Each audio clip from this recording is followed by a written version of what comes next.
So everybody wants to stand out. Everyone wants to have an importance in a room. However, some of us don't know what it takes or how to even start. So today's video, we're going to be, oh, hold on, let me get this right. Today's video, we're going to be talking about 5 qualities of a leader that will make you stand out in any room you go to. You hear me? Any room. Let me put these glasses on. Can y'all see me? All right, maybe not. Okay. So the reason why I want to make this video is because, like I said, I don't think a lot of people know. I think everyone wants to essentially grow in their life and who they are, but they don't know where to start, right? And I was at that place one time. And sometimes, even in the growth journey that I've made it to, I'm still in that space of how do I grow from here, right? And so today I want to provide you with some knowledge, some information, some insight that will really help you to feel motivated to go ahead and start to develop your qualities so that you can stand out, so that you can become the leader of whoever you're supposed to lead, whatever you're supposed to lead in the areas of your life. Okay. So, with that being said, y'all, let's get into it. Okay. So, number one, the first thing I would say that will build your character or have you stand out as a leader are books. Okay. When I was growing up, my teachers always told me reading books are knowledge, and that's not a lie. Some people consume social media. And I consume social media too, but you can tell the difference between someone who's consuming hundreds of TikToks a week of small increments of information, of random bits, and someone who is committed to deep work, right? Because reading actually does something for your brain, right? It shows you how to slow down, be intentional, how to engage with the text. It teaches us how to, we don't have comments on a book, right? So when we're reading an actual novel or self help book, whatever it is, right? We do not have the access to stop and be like, well, actually, I think blah, blah, blah, blah, and debate. Reading teaches us how to respect others' people's opinions, how to hear someone else's side of a story with no interruptions, okay? And so that's why it's powerful. But also, there's another thing, right? Reading helps because here's the thing: when you read books, you contain knowledge that the average person doesn't have, right? They say you want to hide the truth, you want to hide information, put it in a book. Never been too far from the truth, especially today. Audiobooks are good too, but I always say, even if you're going to read or listen to an audiobook, you have to have a notebook on the side, or you'll just hear the words, you'll hear it, and then it'll go out the next ear. But if you really want to transform, you want to go into rooms and bring value to people, then you must become a reader or someone who engages in or reads texts and things that grow their mind on different subjects. Okay. Also, reading is important because it helps us to move away from small talk, right? You can tell the difference between someone who reads or searches different topics versus someone who's just living the day to day kind of social media consumption kind of world. How do I know? Because they'll talk about stuff like, oh, did you hear what just happened with such and such? Did you listen to that when they said this? And I'm not saying, they might be like, oh, you heard such and such baby daddy cheated on her again. Now she's out here looking crazy. Oh, you heard that you saw that 10-second clip or that third, they don't say the time, but did you see that clip where such and such was talking bad about blah blah blah? That's like small average talk, right? And it's cool. I'm not gonna say I don't have conversations about what's going on in the media either, but if you want to stand out, you need to be able to bring some knowledge, some wisdom, some information that rises above the typical information that comes across people's table on a day-to-day basis, if that makes sense. And the reason and the way we do that is by reading books. When you read a book and you find a key quote, write it down. Like, I keep a book with me. I keep a book with me at all times of information, knowledge that I'm constantly thinking of, and that's coming to my mind. So don't sleep on books. You know, it's even this a little low key. This is a 1.2, 1.0, 1.1 pointer right here. But reading books, even being seen reading books, is very attractive. When someone sees someone reading a book, especially someone who's a seeker of knowledge, of information, of growth, of development, they want to know that you might end up sparking up a conversation with someone you may have never gotten a chance to just by reading a book, and they say, what you reading? And y'all have a conversation. So books is just not an asset for the mind, it's an asset for the physical. You look good with a book in your hand. Okay. All right. My second one is boundaries. Okay.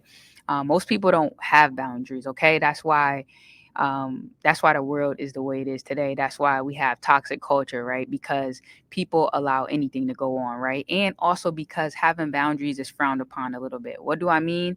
um It's easy to be someone who's just like, yeah, yeah, yes man, yes woman, someone who just agrees to whatever someone is saying. But when you have boundaries, when you know what you stand for, people respect that. You know it's the truth.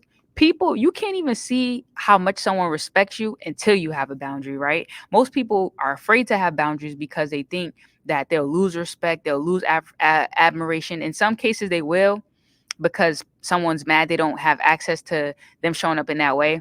But that's actually fine because that cuts out someone who was toxic for your life. But there's something about having boundaries in your life that is very attractive to other people because they don't see it often, right? Most people don't like. I once had a friend, right?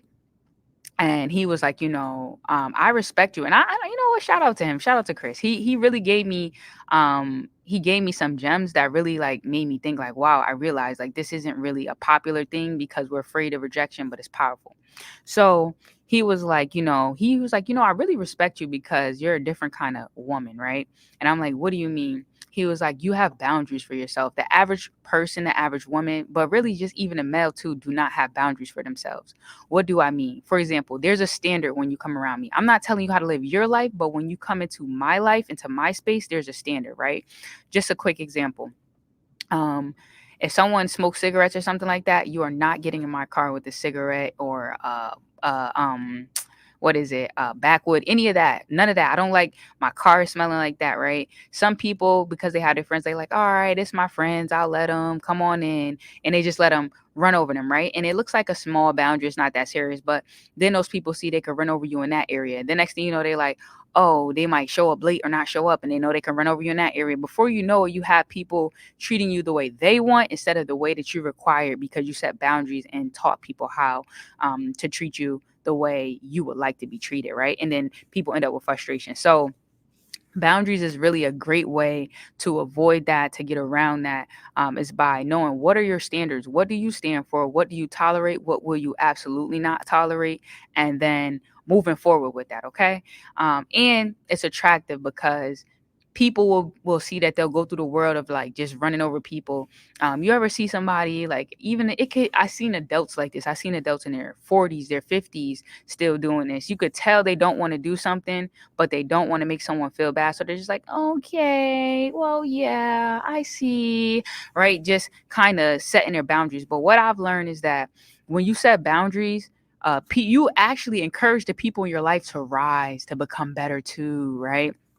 um I once heard this woman, she was saying, she was like she didn't want to be married, right? And in my mind, I, not judging, just thinking, right? I'm like, imagine finding someone that you really love and you guys really spend a lot of time together, but this person has said that they're not going to commit to marriage, right? But you don't want to lose them. Instead of losing a person, imagine giving up that boundary or expectation for your life to let them now live theirs. Now, what happens is they go into a space where they're happy with that, right?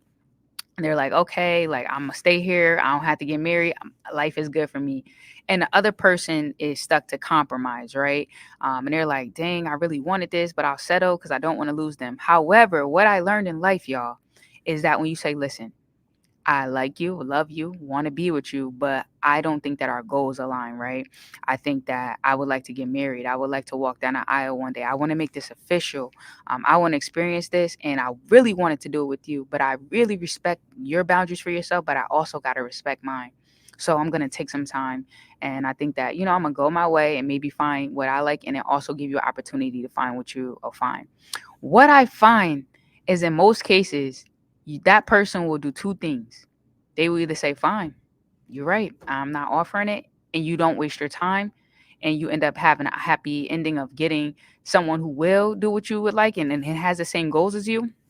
And secondly, what I find is that the person usually rises to the expectation, right? They only treat you like that because you let them treat you like that. Think about it. They only treat you like that because you don't have boundaries and you let them treat you like that.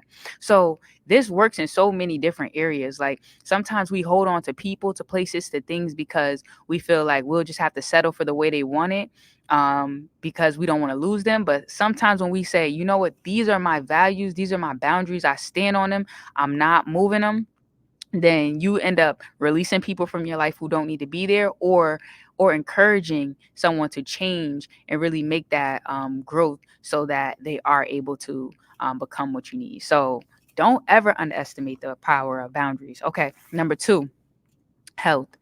When I say health, I'm saying what we eat. I'm saying how we look. I'm saying if we getting out in the world, right, working out. The reason why I'm saying this is because um, when people see you, they can see how you take care of yourself, right? They can see right now I haven't really been to the gym. No, I'm just like, but seriously, people can see how you take care of yourself, right? If you're vegan and you're around meat eaters, it's not saying that you're talking down on meat eaters because I'm a meat eater, but people can see that you care about the things you put in your body. If you go somewhere and you're like, I could have soda, but you guys have water, people can see. People watch how you take care of your health mentally, physically, spiritually, and then they align and they respect that, right? That's what community is building around the people that you're with, right? And so when people first see you, number one, they see someone who has a nice body. Sometimes they could think you're a gym head. But when you have other things going for you, like boundaries and books, and you got good health, that automatically puts you ahead of most of the people because a lot of people have one or two, but they don't have all. Okay. Number three, your mindset. Okay. People like good people who have a good mindset. It's hard to come by. We live in toxic culture where we comment on social media all day, where we see the negative, where we stroll on social media and we see that someone we perceive that they're living a better life than we are. And so that leads us to do what? To start feeling like, oh, we're not where we need to be or want to be, beating ourselves up. But when you take time to really strengthen, sorry, the heat or something just came on here. But when you take time to really fix your mindset, to grow your mindset, and that goes back to books, what you're reading, who you're spending time with, what you're thinking about, what are you feeding, what are you chasing, that's attractive. Most people just have the on track mindset of what everyone else is doing. But when you can set yourself aside and you have a different, and this actually goes into number five, which is, so yeah, these two is kind of together. Number five, which is perspective. When they see your perspective on life, it's also attractive, right? Um, it's easy to complain when something is going wrong, but when you become that person, it's like, oh, that's interesting. Like, you ever been around somebody who's very difficult, very negative, right? But imagine being with that person every single time they feed you a negative thought, changing it to positive. They're like, people are always late. You're like, you know what, well, I'm glad we made it here early because we'll actually be the first one in. And they're like, people are so rude in this world. And you say, I definitely agree that people have been through a lot of things in their life. And so, their experiences shape how they show up. I wonder what they've been through. And they're like, people are liars. And you're like, I know that sometimes we don't always see things that way people see it. But, when we open up our mind, we can start to explore other worlds. When you can be someone who can take negativity in the world constantly, because that's not going anywhere, and push out positivity, push out a positive perspective, you set yourself apart in that room. Simple as that. And so, never underestimate those things. Never underestimate reading books. Come to the room with stuff they can't find on Instagram, Twitter. You can't find this on social media. They're like, what's up with your brain? I never heard no one talk like that. That's attractive, okay? That's one. Boundaries. I come with brains, and then I got boundaries. Here's how I love myself. Here's how I would like to be loved. You do not have to love me like that. However, if you decide you don't want to show love in that way, then I'm gonna ask that you just move aside. I'm not gonna force the ask on someone, but I'm just gonna release you from my life. Okay, boundaries. So I'm not pushing no one to do what I want them to do, but I'm respecting what I would like, and things that don't align with that, they get pushed to the side. Health, your body, the way you show up, the way you dress, the way you present is the first thing people see. If they see you're taking care of your health through the way you're showing up, the way you look, then they will be like, "Oh, you're somebody who takes care of yourself," and then they are more apt to take care of you or treat you like with respect, like you take care of yourself. Um, Mindset. How do you see the world? What do you offer to the world? Are you growing? Are you making new friends? Are you trying out new things and perspective? Can you take the toxicity of the world and push out positivity? If you could do these five things right here, these five things, start with one on the list. I guarantee that you will set yourself apart in any room. You will stand out in any crowd, and you would definitely have 5 qualities of a leader, because the average person does not want to put in the time to do these things. The average person doesn't want to go to the gym in the morning. The average person doesn't want to read books instead of strolling on social media. The average person doesn't want to tell people in their life that they love no, because then they fear they might not be friends again. The average person allows people to say negative things to them, and then they just feed it with more negative things.